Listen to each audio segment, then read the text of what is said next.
8 mois après le voyage de François Hollande à Cuba, Raúl Castro est donc en France pour une visite d'État de 2 jours. On en parle avec l'invité du jour, Stéphane Witkowski. Bienvenue, vous êtes le président de l'Institut des hautes études d'Amérique latine. Que vient faire d'abord le président cubain en France, accueilli ce matin, on l'a vu, non pas par François Hollande, mais par Ségolène Royal, la ministre de l'écologie. C'est une fausse note pour vous dans le protocole ? Non, je ne pense pas.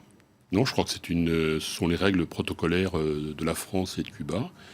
Il est rare que le chef de l'État français accompagne un hôte étranger sous l'Arc de Triomphe, à ma connaissance, sauf peut-être les cérémonies officielles historiques concernant la guerre, mais je crois que ça fait partie des usages diplomatiques. C'est un petit clin d'œil à la COP21, où Cuba a donné un petit coup de main à la France ? Oui, ça c'est sûr. C'est certain qu'effectivement, il y a eu une sorte d'alliance entre la France et Cuba concernant cette affaire. Vous savez que pour les Cubains, tout ce qui touche au développement de la planète, écologie, développement durable, ça avait d'ailleurs un thème qui avait été abordé lors de la rencontre entre Fidel Castro et François Hollande à La Havane.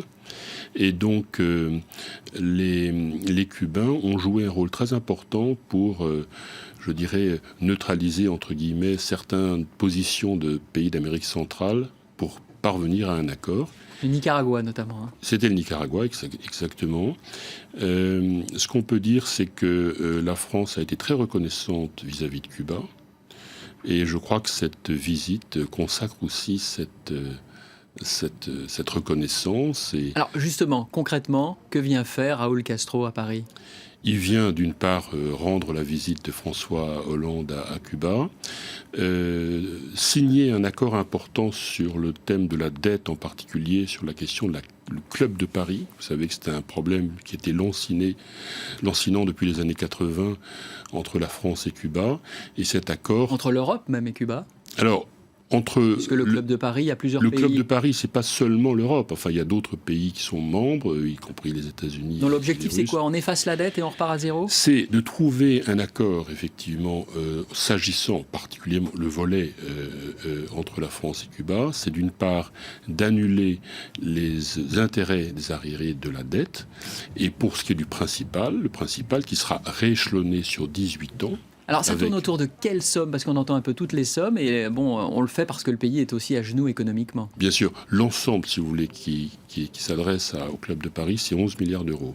Et la France, elle va effacer combien, pour elle toute seule ? Pour ce qui est il y a deux aspects. Il y a la partie remboursement en tant que tel qui s'élève à peu près, et je crois que le détail est en cours, mais c'est aux alentours de 500 millions d'euros à peu près. Et pour ce qui est du reste de la dette qui sera remboursée, elle le sera sous forme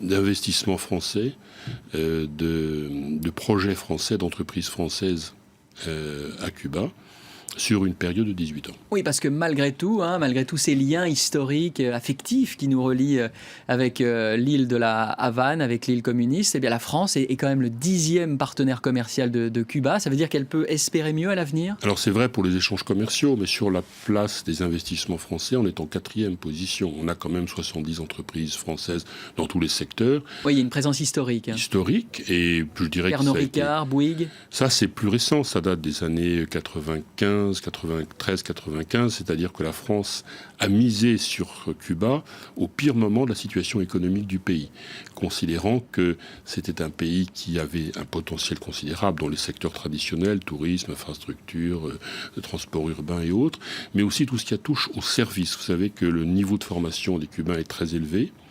Et donc, les Français misent un peu sur Cuba, qui a vocation à devenir à terme une sorte de plateforme exportatrice de services à haute valeur ajoutée, dans le domaine des biotechnologies, par exemple.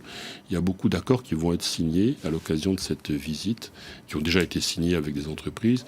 D'autres sont signés avec la coopération scientifique, universitaire, de recherche, dans beaucoup de domaines. Il y a une feuille de route économique, d'ailleurs, avec un certain nombre de priorités, en particulier dans les domaines, les secteurs où la France peut percer ? Santé, transport urbain, énergie, entre autres, et puis les biotechnologies parmi d'autres secteurs. Cuba ne Et pèse... tout ce qui touche au développement durable d'une manière générale, parce que sur les thématiques multilatéraux, il y a une véritable alliance entre la France et Cuba sur la scène mondiale, non seulement sur ces questions d'environnement durable, mais aussi sur les questions de lutte contre les trafics de drogue en particulier. Mais pardon de le redire, mais Cuba ne pèse pas sur la scène internationale aujourd'hui. Le pays est à genoux économiquement. Je crois que le salaire moyen tourne autour de quoi, 20 $ par mois? Alors, si vous voulez... Pourquoi la France, elle s'intéresse autant à Cuba?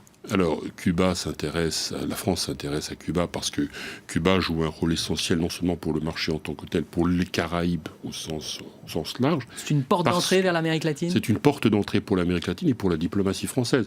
Quand on sait l'importance de Cuba dans la famille latino-américaine, la diplomatie française a pris conscience de manière très intelligente, et je crois que c'était le pari aussi de François Hollande, qui est en cours d'être réussi, c'est de faire en sorte que Cuba appuie les initiatives françaises diplomatiques dans la région, dans tous les pays d'Amérique latine, mais aussi, en contrepartie, Cuba est une sorte de porte d'entrée au sein de l'Union européenne pour les Cubains.